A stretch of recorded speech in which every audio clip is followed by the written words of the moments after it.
What's up, you guys? I'm not amazing, I'm just mediocre. Welcome back to the channel and this Star Wars Squadrons video. And this holiday season, Motive Montreal is making spirits bright with not one, but two massive updates to Star Wars Squadrons. You know, considering when this game was announced, they had no plans for post-launch content. We're getting an awful lot of post-launch content, and I couldn't be more excited to see it. The very first update is coming really soon, actually on November 25th, and it's going to include a brand new map of Fostar Haven, a quote fan favorite location found in the very first mission of the game, where you are tasked with hunting down some rebel refugees from the planet Alderaan. Set in a remote, lawless area of space under the light of some beautiful stars, this map has been updated from its story mode to provide a new experience that will fit well with the other 6 maps. Basically altered so that it will allow 2 sides with 2 sets of flagships attacking each other.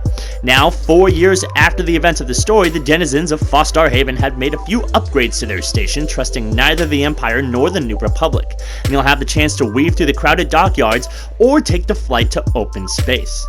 In addition, we'll be receiving 4 brand new components with this November update that are sure to shake up the current meta of the ranked fleet battles. Starting with the Boost Extension Kit, which you can equip to fighters or bombers. This is a component that, when used, will give your starfighter a full boost meter, and then that component will recharge over time and can be used again, much like the Repair Kit or the Composite Beam that are currently in the game.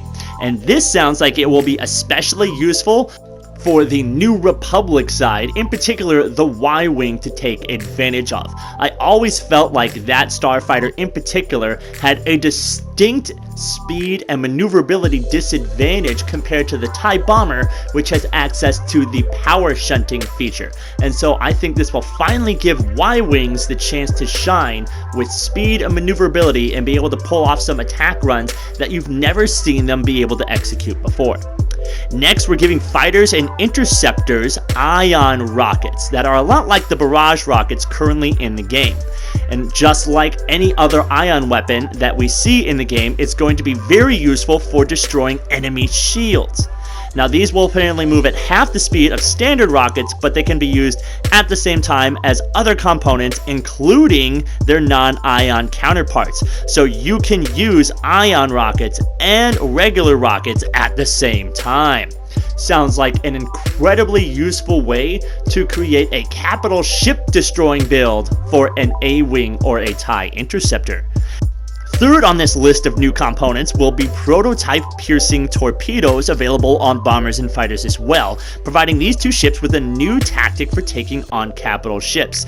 These torpedoes do less overall damage than like their proton torpedo counterparts, but they do have the ability to bypass capital ship and flagship shields, making them very well suited for striking enemy flagship subsystems before those shields have actually been taken down.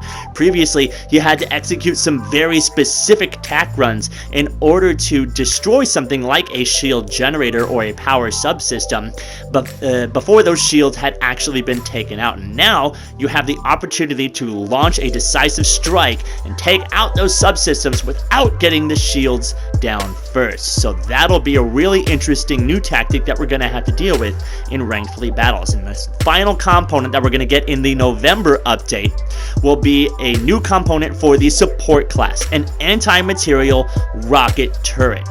And while this new turret won't be very useful for destroying enemy starfighters, it is very useful for attacking enemy flagship subsystems or capital ships like the cruisers or frigates or the corvettes and raiders that rush in. Those are also considered capital ships. So you can set these up to either defend your cruisers or frigates from incoming big enemy ships like the raiders and corvettes, or you can set these up very close to enemy capital ship subsystems and have basically kind of a hit and run tactic available for the support class, where you can get close enough to launch your turret at the enemy subsystem that it's going to be close enough to do damage, and then you can fly away and get to safety.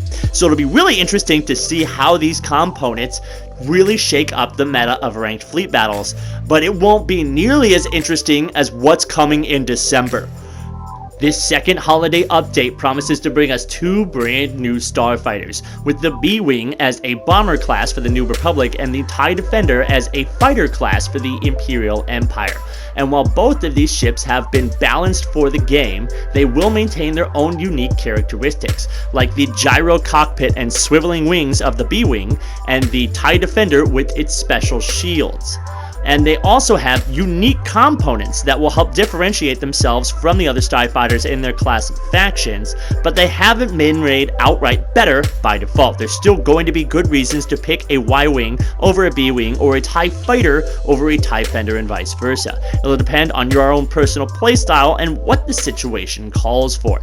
In addition to these 2 new starfighters, this December update will also give us custom matches, one of the most highly requested features since the launch of the game.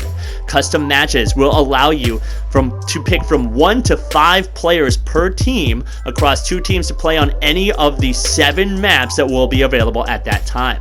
You will also be able to add restrictions to the game and modifiers, like how much hull and shield you have, how much damage you can do, changing capital ship health, restricting certain starfighters, and other tools to help you change the way that you play. And with this, there will be a custom matches server browser for you to actually search through and find private matches made by your friends, as well as public ones made by strangers. This is absolutely incredible. Nobody was actually expecting this level of content to be made post-launch for Star Wars Squadrons. And creative director for Star Wars Squadrons, Ian Fraser, came out and left a message of thanks to the community, letting us know that without our support, without our extreme enthusiasm for this incredible game, none of the content that we're about to get would have been possible. And that he is extremely excited to see what we can come up with in our custom matches. I'm really excited for these future updates, and I cannot wait to see what else we might actually see in terms of future content for Star Wars Squadrons now. This was a game that was promised to have 0 additional content, that the game would have everything that you need inside the box, and the only thing that we'd be getting after launch was maybe some balance and bug fixes. But look at this. Look at what we have been provided for the mere cost of $40 without an additional cent asked of us.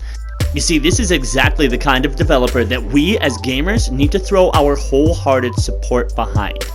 I want to remind you that this was a passion project for Motive Montreal. Nobody asked them to make this game. They chose to make this game.